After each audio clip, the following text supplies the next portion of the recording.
Welcome everyone, my name is Brendan Snyder. Thank you so much for joining me and welcome to the review of the brand new album by the Doobie Brothers, Liberte. It is their 15th studio album and first of all new material in 11 years. Just came out on Friday, October 29th of 2021, and we're going to dive into it in just a bit here. But before we do, if you're new to my channel and haven't already hit the subscribe button, please click the button.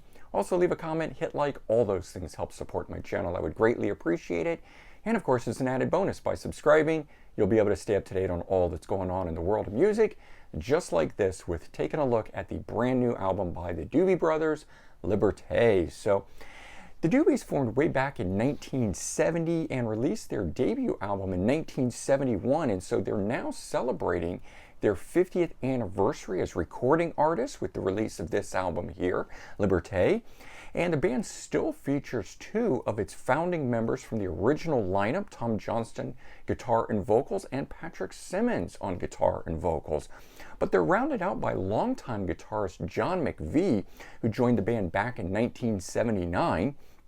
And also of note, their touring keyboard player is none other than Bill Payne, from a founding member of Little Feat. So great to have him on board, and he really adds a lot of character and emphasis in terms of the performances on this album. So definitely glad to have him here. And despite their current tour, which is going on now, featuring Michael McDonald, who took over on vocals in 1975 through to 1982, he is not on this album here, but I'm okay with that. I'm a big Tom Johnston fan, as you can see by the vinyl album behind me there, so I'm glad that it is focusing on him and Michael McDonald. Maybe he'll appear on the next one, or we'll just stay doing the live shows. But throughout their career, they've released 15 studio albums. However, it has been 11 long years since we've gotten an album of all new material, which was World Gone Crazy in 2010.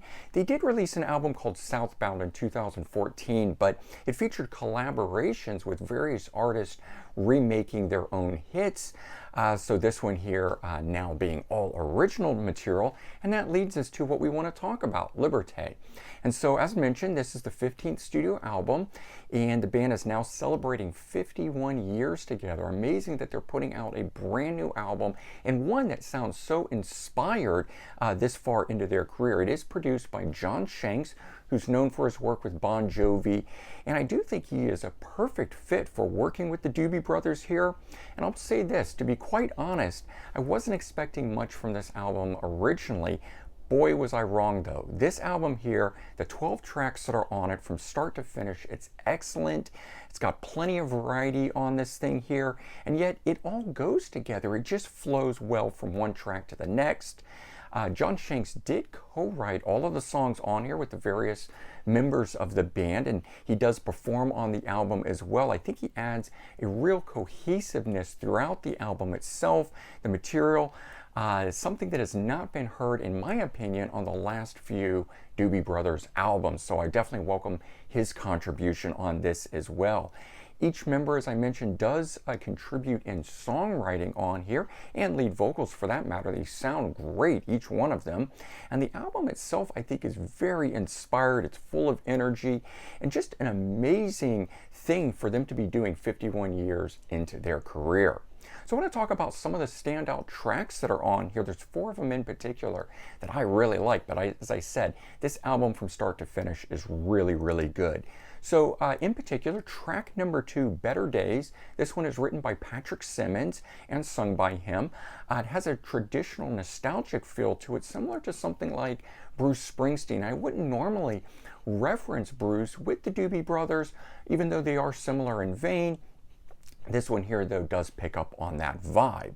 Track number 4, Cannonball, also written by Patrick Simmons and sung by him. My favorite track on the album, has a really nice driving rhythm to it, very catchy, like a pop song, but at the same time still sounding like classic Doobie Brothers. Then we've got track 6 called The American Dream. This one is a Tom Johnston song and sung by him. Has a very classic sound to it, and still feeling fresh at the same time though. So it's interesting how they've managed to do that with a number of these tracks, making them sound fresh, new, modern, but yet retaining that classic element that we all know and love from the Doobies. And track 7, Shinier Light, which is another Tom Johnston song, but this one here features vocals from both Tom Johnston and John McVie on it. John McPhee, I should say. It's a really beautiful, gentle song with empowering lyrics on it. Just real uplifting, nice tune. So let's take a look at this, though. This is the front cover. I think it's a great album cover. I love the way they're sitting up there looking down on everything, and just very, very nice shot there. Backside to this here. It is a digipack here.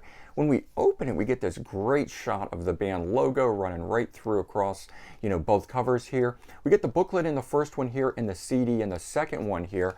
Always a little difficult to get the discs and things out when they're in packaging like this, but of course they hold them in and they can't fall out that way, so I totally understand why they do that. I'm going to pull the booklet out here, and I wanted to show this. They've got a different album cover on the booklet from what is on the album. I think either of these could have been, the album cover. I actually kind of like this one, with the band just being a little more up close and personal there than this one, but great nonetheless. So there's the front cover of that. And then it goes through, we have all the lyrics, and it says, who wrote the tracks and whatnot. Unfortunately, no additional band photos and things like that, but you do get the good information on it and lyrics to follow along and whatnot. So bottom line on this album, what a surprise it has been. I just feel it's got a really good uplifting vibe on this thing, a feel-good type vibe running throughout on here, with all the songs just full of depth and emotion, and making for one enjoyable listen after another on here. From the time I put this thing in, I've just been listening to this thing nonstop. It hasn't gotten old yet. It's something that I've continued to replay and replay, and certainly I hope you will as well if you choose to check this out here. But honestly, I can't recommend this album enough. It's really good, so I would say do yourself a favor and check out this new album from the Doobie Brothers. I think it is highly worth it and enjoyable. All right, so I hope you enjoyed this review, and if you did, please remember to comment, like, and subscribe. Let me know your thoughts on this album and the Doobie Brothers themselves. All right, everyone, take care, have a great day, and I'll talk to you real soon. Bye-bye, everyone.